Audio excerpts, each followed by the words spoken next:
वही तरीका कार यहाँ पर भी अडॉप्ट करने की कोशिश की जा रही है कि अगर आपके गोशवारे अपने हाथ से दाखिल किए गए कोशिश की, तो अब इसका मतलब यह है कि वही तरीका कार यहाँ पर भी अडॉप्ट करने की कोशिश की जा रही है कि अगर आपके गोशवारे अपने हाथ से दाखिल किए गए, उनके बारे में आपको नहीं पता इमरान नियाजी साहब, तो आप तो इस मुल्क के वजीर आजम बनने के अहल ही नहीं है।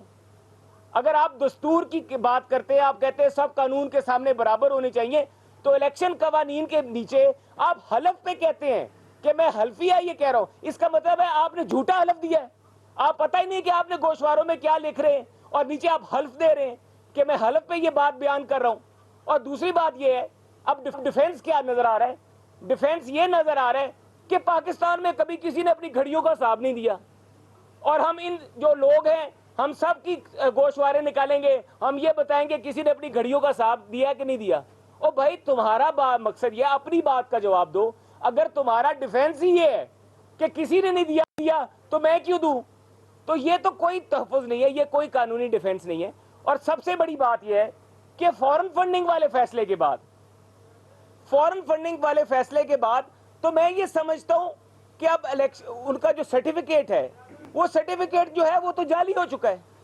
वो सर्टिफिकेट जो इलेक्शन कमीशन की फाइंडिंग्स हैं उसके मुताबिक दुरुस्त नहीं है, और अगर वो सर्टिफिकेट दुरुस्त नहीं है तो इलेक्शन कवानीन के नीचे ये बड़ा वाज़िया लिखा गया है कि किसी भी सियासी जमात को इलेक्शन सिंबल तब दिया जा सकता है जब उसका सर्टिफिकेट ठीक हो। तो अगर इसका सर्टिफिकेट ही ठीक नहीं है तो इनको तो 25 वाले इंतखाबात के लिए इलेक्शन सिंबल भी नहीं मिलना चाहिए, और ये लोग तो इलेक्शन सिंबल भी नहीं ले सकेंगे। इसके बारे में भी हम ये अपनी एक स्ट्रेटजी बना रहे हैं कि आइंदा इंतखाबात में जो ज़िमनी इंतखाबात हो रहे हैं, कि अगर वो इन्होंने सर्टिफिकेट जाली दिया है तो वो तो खिलाफ वर्जी हो गई इलेक्शन एक्ट की, तो इनको इलेक्शन सिंबल भी नहीं मिलना चाहिए। और ये फिर मैं आज कह रहा हूं कि आज फिर ये इमरान नियाजी जो है वो फैसला पड़े साकिब निसार का, जो पाकिस्तान की तारीख में एक ऐसा फैसला समझा जाता है, तस्वर किया जाता है, जहां पर एक बंदे को, पाकिस्तान के सबसे मकबूल लीडर को, पाकिस्तान के मुंतखब वजीर आजम को, 2/3 अक्सरियत रखने वाले वजीर आजम को अपने बेटे से ना तनख्वाह लेने पे नाअहल कर दिया जाता है। तो इमरान नियाजी, तुम्हें कौन से सुरखाब के पर लगे में? अभी तो तुम्हारा पलंदा खुलना है। अभी तो हम नैब से ये भी सवाल पूछेंगे कि हमें यह बताएं BRT क्यों बंद की गई, हमें यह बताएं कि मालम जब्बा क्यों बंद किया गया, हम तफसीलात मांगेंगे।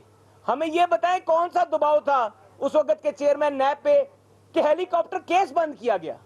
हम ये तमाम तफसीलात लेकर आएंगे अवाम के सामने। और इस इमरान नियाजी की जो चोरियां हैं, जो इसने डाके मारे हैं, और जो ये खुद साख्ता अपने आप को रियासत मदीना का जो ये तर्जमान बना के फिरता है, तो वो असल चेहरा जो इसका चोर और डाकू वाला है, वो इंशाअल्लाह ताला हम पाकिस्तान की अवाम के सामने लाएंगे और उनको बताएंगे कि ये है वो इमरान नियाजी जिसने तोशा खाना से चाय, टी सेट, एश ट्रे, क्रॉकरी कुछ नहीं छोड़ी।